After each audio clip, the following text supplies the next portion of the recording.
যুক্তরাষ্ট্রে সুনাগরিক হিসেবে নিজেদের প্রতিষ্ঠা করার আহ্বান জানিয়েছে আমেরিকা বাংলাদেশ প্রেস ক্লাব। এই সংগঠন বাংলাদেশি অভিবাসীদের যে কোনো প্রয়োজনে ভরসাস্থল হয়ে কাজ করবে বলেও আশ্বাস দেন প্রেস ক্লাবের নেতৃবৃন্দ। মল্লিকা খানের রিপোর্ট।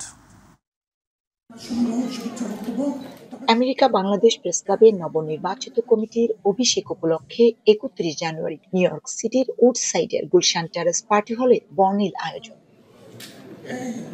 এই অনুষ্ঠানে উপস্থিত ছিলেন প্রেস ক্লাবের সদস্য ছাড়াও বিভিন্ন পত্রিকার সম্পাদক ও টেলিভিশনের সাংবাদিক, কনসাল জেনারেল, ব্যবসায়ী, রাজনীতিবিদ, আইনজীবী, কবি, লেখক, সংস্কৃতি ও সমাজকর্মী সহ শতাধিক প্রবাসী বাংলাদেশি। যতটুকু সময় পাই, সুযোগ পাই, যদি কখনো পাই আমরা দৌড়ে চলে আসি, কারণ আমাদের এই বাঙালি পনাটা ভালো লাগে। বাংলাদেশকে আমরা রিপ্রেজেন্ট করতে পারছি, এটাই আমাদের শিল্পীর জন্য অনেক বড় ব্যাপার। ট্রাম্প প্রশাসনের শপথের পর উদ্ভূত পরিস্থিতিতে অভিবাসীদের শঙ্কা নিয়ে বক্তারা আতঙ্কিত না হয়ে সতর্ক থাকার পরামর্শ দেন। সতর্ক থাকবেন, একটা অপরাধে জড়ালে তখন যদি অ্যারেস্ট হন তখন আপনাকে ইমিগ্রেশনের দিকে ধাবিত করবে। সকল সংবাদ কর্মীদের প্রতি অনুরোধ রইল, কোনো ভুল তথ্য যেন আমরা না দিই, আমাদের ভুল তথ্যের জন্য যেন কোনো ব্যক্তির কোনো ক্ষতি না হয়। তবে প্রবাসীরা রাষ্ট্রের আইন মেনে চলার পাশাপাশি যে কোনো প্রয়োজনে বাংলাদেশিদের জন্য প্ল্যাটফর্ম হিসেবে আমেরিকা বাংলাদেশ প্রেস ক্লাবের সাথে যোগাযোগের আহ্বান জানানো হয়। সবাই মিলে চেষ্টা করছি যে কিভাবে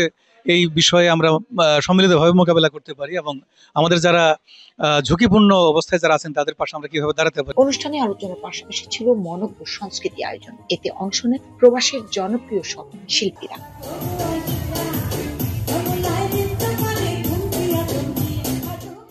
দূর পরবাসে বসবাস করলেও দেশের মানুষের কল্যাণে কাজ করতে বদ্ধপরিকর আমেরিকা বাংলাদেশ প্রেস ক্লাবের সদস্যরা।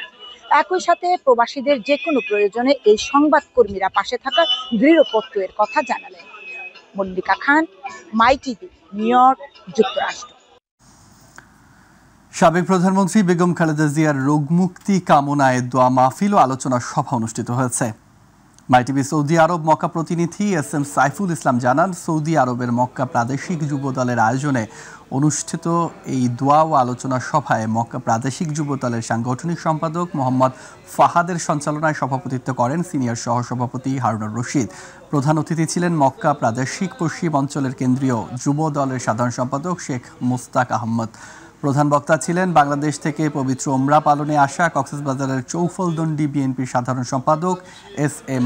সৈয়দুল করিম। বিশেষ অতিথি ছিলেন চৌফলদণ্ডী কৃষক দলের সভাপতি রেজাউল করিম, মক্কা প্রাদেশিক যুব দলের সহসভাপতি কাশেম মেম্বার, বেলাল উদ্দিন, যুগ্ম সাধারণ সম্পাদক মোহাম্মদ আলম, হেফাজতুর রহমান সহ সাধারণ সম্পাদক সিকান্দার সহ অনেকেই।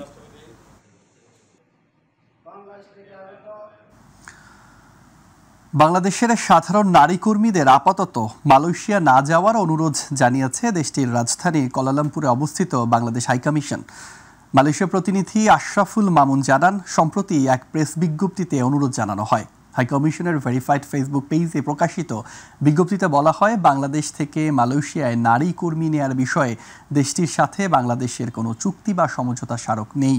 হাইকমিশন অবহিত হয়েছে যে একটি সংঘবদ্ধ প্রতারক চক্র নারী কর্মীদের বিভিন্নভাবে কর্মসংস্থান নিশ্চিত করার প্রতিশ্রুতি দিয়ে নিয়ম বহির্ভূতভাবে ভ্রমণ ও অন্যান্য ভিসায় মালয়েশিয়া নিয়ে প্রতারিত করছে।